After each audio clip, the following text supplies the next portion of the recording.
നമസ്കാരം. ഇന്ന് 2026 മാർച്ച് 18, കൊല്ലവർഷം 1201, മീനമാസം 4-ാം തീയതി, ബുധനാഴ്ച. ഇന്നത്തെ നിങ്ങളുടെ നക്ഷത്രഫലം എന്താണെന്ന് നോക്കാം. ഇന്ന് ഉത്രട്ടാതി നക്ഷത്രമാണ്. രാത്രി 8:30 വരെ, തുടർന്ന് രേവതി.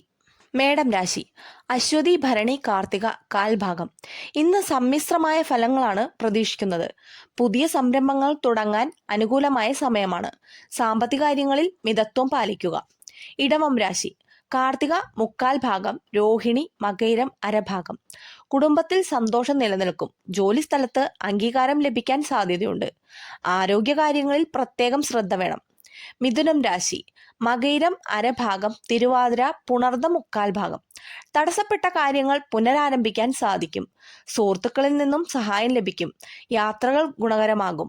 കർക്കിടകം രാശി, പുണർദം കാൽഭാഗം, പൂയം ആയില്യം. മനസ്സമാധാനം വർദ്ധിക്കും. പുണ്യസ്ഥലങ്ങൾ സന്ദർശിക്കാൻ സാധിക്കും. ബിസിനസ്സിൽ ചെറിയ ലാഭം പ്രതീക്ഷിക്കാം. ചിങ്ങം രാശി, മകം പൂരം ഉത്രം കാൽഭാഗം. അമിതമായ ആത്മവിശ്വാസം ഒഴിവാക്കുക. കർമ്മരംഗത്ത് ചില വെല്ലുവിളികൾ ഉണ്ടായേക്കാം. ക്ഷമയോടെ കാര്യങ്ങൾ സമീപിക്കുക.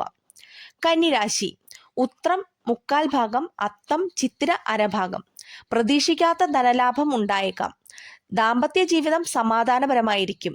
വിദ്യാർത്ഥികൾക്ക് അനുകൂലമായ ദിവസമാണ്. തുലാം രാശി, ചിത്തിര അരഭാഗം, ചോതി വിശാഖം മുക്കാൽ ഭാഗം. ശത്രുശല്യം കുറയും. കടബാധ്യതകൾ തീർക്കാൻ ചില വഴികൾ തെളിയും. ലഹരി വസ്തുക്കളിൽ നിന്നും വിട്ടുനിൽക്കുക. വൃശ്ചികം രാശി, വിശാഖം കാൽഭാഗം, അനിഴം തൃക്കേട്ട. സന്താനങ്ങളുടെ കാര്യങ്ങളിൽ സന്തോഷം ലഭിക്കും. പുതിയ വീടോ വാഹനമോ വാങ്ങാനുള്ള ആലോചനകൾ നടക്കും. ഭക്ഷണകാര്യത്തിൽ നിയന്ത്രണം വേണം. ധനുരാശി, മൂലം പൂരാടം ഉത്രാടം കാൽഭാഗം.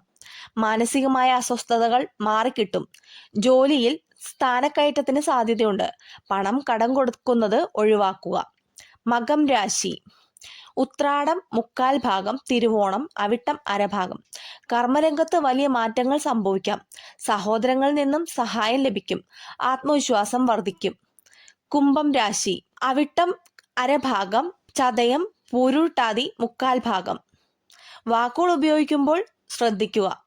തർക്കങ്ങളിൽ നിന്ന് വിട്ടുനിൽക്കുക. സാമ്പത്തികമായി ചില ചിലവുകൾ വർദ്ധിക്കാൻ സാധ്യതയുണ്ട്. മീനം രാശി, പൂരുട്ടാതി കാൽഭാഗം, ഉത്രട്ടാതി രേവതി. നിങ്ങൾക്ക് ഏറെ ഗുണകരമായ ദിവസമാണ് ഇന്ന്. പുതിയ സൗഹൃദങ്ങൾ ഉടലെടുക്കും. ആഗ്രഹിച്ച കാര്യങ്ങൾ നേടിയെടുക്കാൻ സാധിക്കും. പ്രതിവിധി: ബുധനാഴ്ചയും ഉത്രട്ടാതി നക്ഷത്രവും ഒത്തുവരുന്നതിനാൽ മഹാവിഷ്ണുവിനെ ആരാധിക്കുന്നത് ഉത്തമമാണ്. വിഷ്ണു സഹസ്രനാമം ജപിക്കുകയോ കേൾക്കുകയോ ചെയ്യുക. വിഷ്ണു ക്ഷേത്രത്തിൽ തുളസിമാല സമർപ്പിക്കുന്നത് തടസ്സങ്ങൾ മാറാൻ സഹായിക്കും. പൊതുവായ ഗ്രഹനില അനുസരിച്ചുള്ള ഫലങ്ങളാണിവ. നിങ്ങളുടെ വ്യക്തിപരമായ ജാതകം അനുസരിച്ച് ഇതിൽ മാറ്റങ്ങൾ വരാം. ഈ വീഡിയോ ഇഷ്ടപ്പെട്ടാൽ ലൈക്ക് ചെയ്യാനും ചാനൽ സബ്സ്ക്രൈബ് ചെയ്യാനും മറക്കരുത്. എല്ലാവർക്കും ശുഭദിനം നേരുന്നു. കൂടാതെ ദൈവത്തിന്റെ അനുഗ്രഹം ഉണ്ടാവട്ടെ.